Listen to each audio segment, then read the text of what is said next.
crazy. She's poison the tasty. And people say, yeah, she's sweet but a psycho, a little bit psycho. At night she's screaming, my mind. Bismillahirrahmanirrahim. Assalamualaikum warahmatullahi wabarakatuh. Baik, pada kesempatan kali ini saya akan menjawab pertanyaan yang diberikan dosen melalui video ini. Yang pertama, jelaskan perbedaan mendasar antara pengetahuan biasa atau common knowledge dan ilmu pengetahuan atau scientific knowledge, ditinjau dari segi metode, sistematika, dan tujuannya. Berikan contoh konkret dari kehidupan sehari-hari. Baik, menurut saya, dari aspek pengetahuan biasa atau common knowledge, metode bersifat spontan, tanpa metode baku, serta berdasarkan pengalaman sehari-hari atau intuisi dan otoritas tanpa pengujian yang ketat. Ditinjau dari segi sistematika, pengetahuan biasa atau common knowledge tidak terstruktur atau tidak sistematis untuk memenuhi kebutuhan sehari-hari atau memberikan penjelasan sederhana atas fenomena yang terjadi.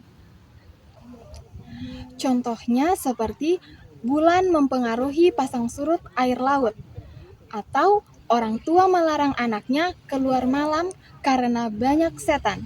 Pengetahuan ini berdasarkan pengamatan sehari-hari, tetapi tidak selalu benar secara ilmiah. Nah, dari aspek ilmu pengetahuan atau scientific knowledge menggunakan metode ilmiah yang meliputi pengamatan, observasi, eksperimen, pengajuan hipotesis, verifikasi, dan analisis data secara sistematis. Sistematika ilmu pengetahuan berusaha untuk membangun pengetahuan yang sistematis, terstruktur atau terorganisir, dan terhubung satu sama lain. Tujuan ilmu pengetahuan atau scientific knowledge ini adalah untuk memahami alam semesta, mengembangkan secara teori, dan memberikan penjelasan yang dapat dipertanggungjawabkan secara ilmiah.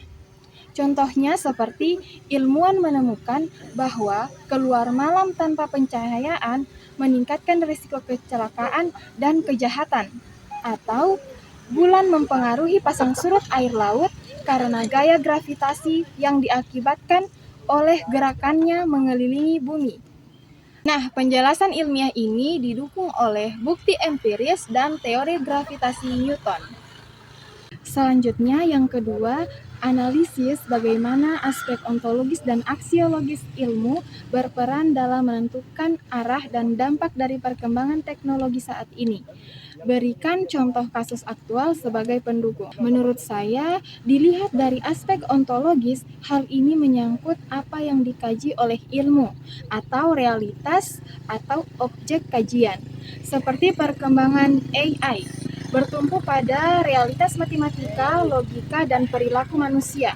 Contohnya seperti deepfake AI. Secara ontologis merupakan pencapaian dalam pengolahan citra dan pembelajaran mesin. Sedangkan dari aspek aksiologis, hal ini menyangkut nilai-nilai dan etika dalam penerapan ilmu. Teknologi yang berkembang tanpa mempertimbangkan nilai kemanusiaan bisa berbahaya. Contohnya seperti deepfake AI tadi, di mana pada deepfake AI secara aksiologis jika disalahgunakan atau misalnya untuk hoax politik bisa merusak demokrasi dan reputasi individu. Baik, selanjutnya yang ketiga, dalam konteks filsafat ilmu, tujuan ilmu tidak hanya untuk mengetahui, tetapi juga untuk memahami dan mengembangkan nilai. Uraikan dan analisis bagaimana tujuan ini tercermin dalam praktik riset ilmiah modern. Menurut saya, mengetahui itu adalah mengumpulkan fakta objektif atau data. Memahami adalah mencari hubungan sebab akibat dan makna, sedangkan mengembangkan nilai adalah memberikan kontribusi terhadap kehidupan yang lebih baik, etis, dan manusiawi. Contohnya seperti dalam riset modern, riset vaksin COVID-19, bukan hanya mengetahui virus, tetapi juga memahami cara penularan dan mengembangkan solusi yang adil dan bisa diakses secara global. Selain itu, banyak riset juga disertai kajian biotik untuk mencegah penyalahgunaan. Keempat, kebenaran ilmiah memiliki ciri-ciri khusus seperti objektif, rasional, dan sistematis. Jelaskan bagaimana ciri-ciri tersebut saling terkait dan mengapa penting bagi keandalan ilmu pengetahuan. Menurut saya, objektif itu bebas dari prasangka pribadi. Rasional berdasarkan logika dan nalar, dan sistematis mengikuti prosedur berurutan dan konsisten. Nah, keterkaitan dan pentingnya ketiga hal tersebut saling menguatkan, di mana objektivitas butuh rasionalitas untuk menilai secara netral, sedangkan rasionalitas butuh sistematika agar valid. Jika salah satunya hilang, maka hasil riset menyatakan bahwa tidak valid. Contohnya seperti riset tentang efek rokok, di mana riset tentang efek rokok harus dilakukan tanpa kepentingan industri atau objektif, dengan data yang valid atau rasional dan metode penelitian yang tepat atau sistematis.